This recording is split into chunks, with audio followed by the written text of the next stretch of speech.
Today we're taking a look at these NCAAB matches, which are happening on Wednesday, November 9, 2022, and giving you match breakdowns, betting tips and predictions in general on these games. Welcome back to High Stakes, let's get straight into it. Also, don't forget to subscribe and push that notification bell to get notified as soon as we release these sport prediction videos. And if you would like more betting tips and predictions, then check out our Patreon in the link down below.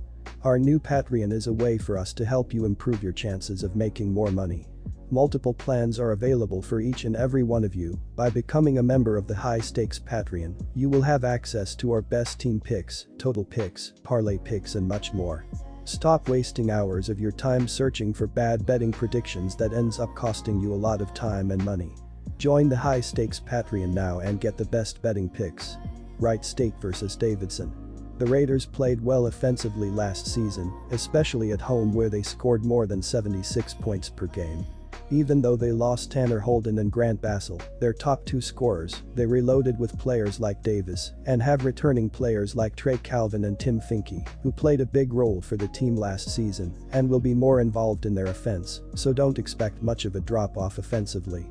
They also rebounded the ball well and will get a lot of extra scoring opportunities against the Wildcats. Even though the Wildcats played well defensively in their last game, they were playing a team that isn't as talented and struggled defensively against them in the second half. They struggled defensively on the road last season, and they're facing a Raiders team that's a better offensive team than the Quakers, so expect them to have a hard time slowing down the Raiders. The Wildcats played well offensively in their first game, which was expected against a D3 team. They lost 3 of their starters from last year's team, and they're hitting the road for the first time to face a team that held opponents under 70 points per game last season, so don't expect them to be as sharp in this game. Even though the Wildcats will get the win, go with the Raiders to cover the spread. Take the Davidson Wildcats.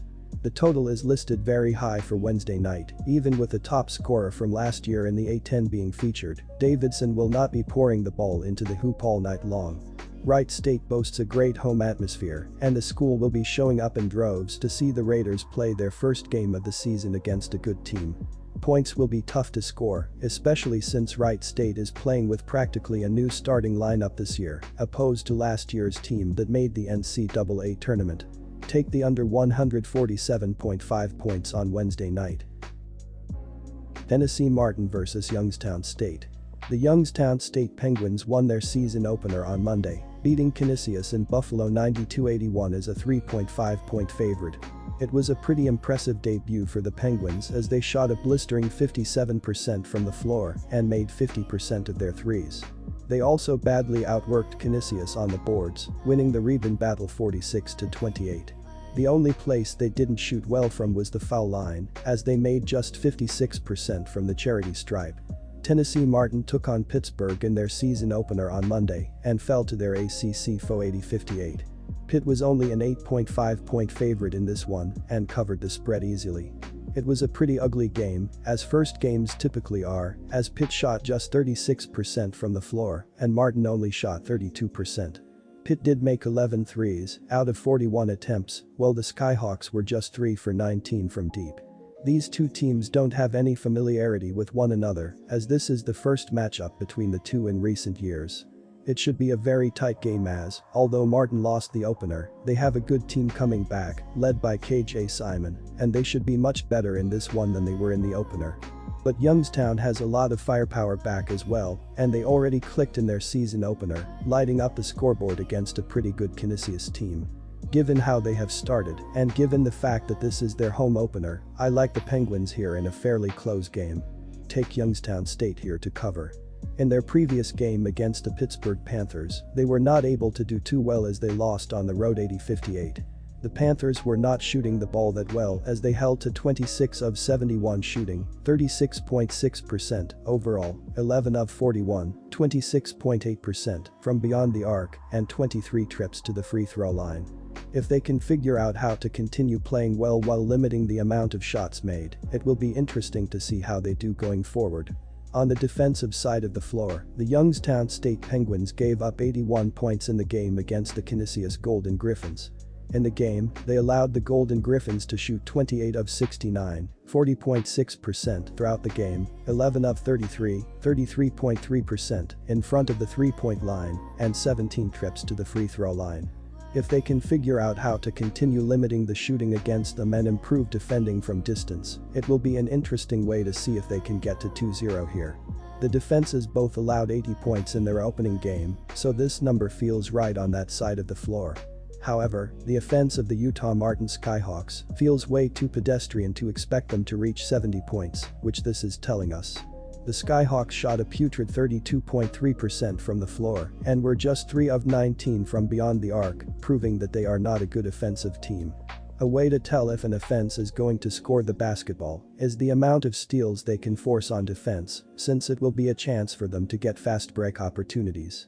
Utah Martin had 8 steals, while Youngstown State forced 5 steals. The under is 15.51 in the Skyhawks' last 21 games, so go with under 152.5 points in this game, as it will be interesting to see the defenses try to step up here. James Madison vs Hampton.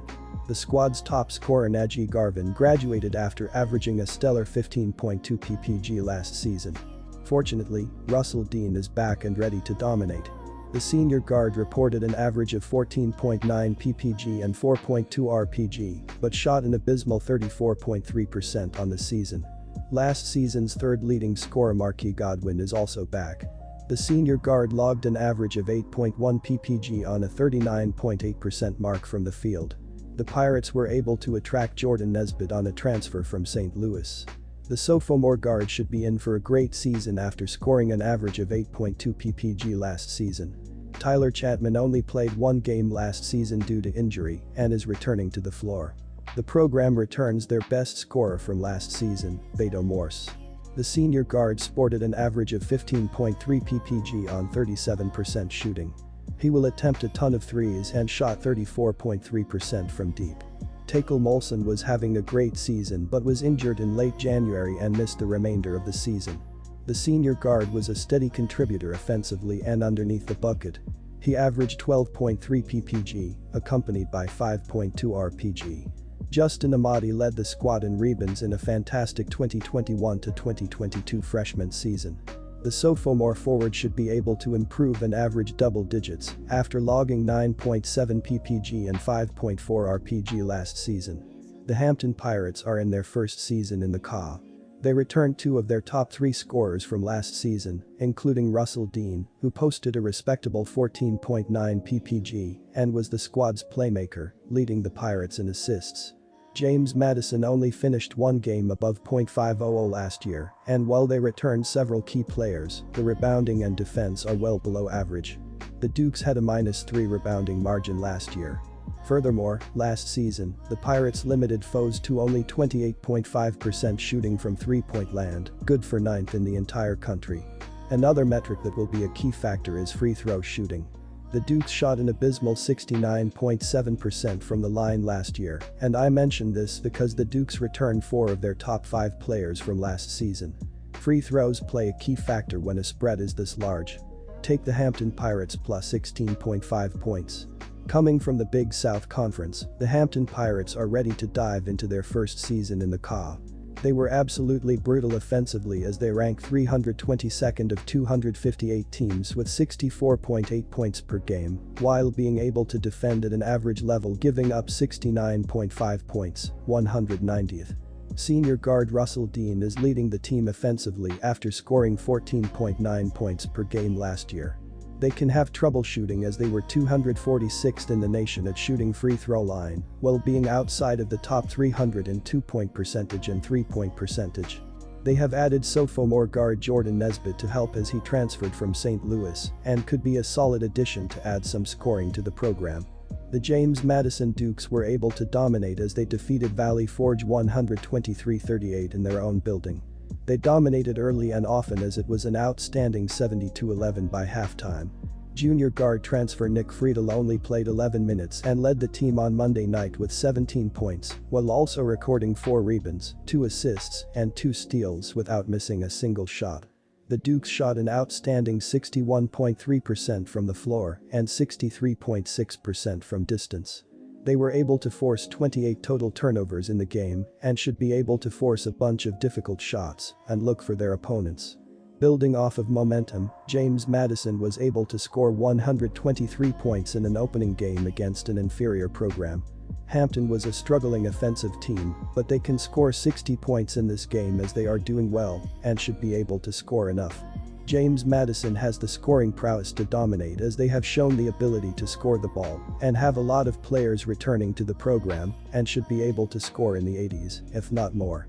The over has hit in each of the last 5 Pirates games, as well as in 13 of the previous 19 Dukes games, so go with over 149.5 points in this game to hit.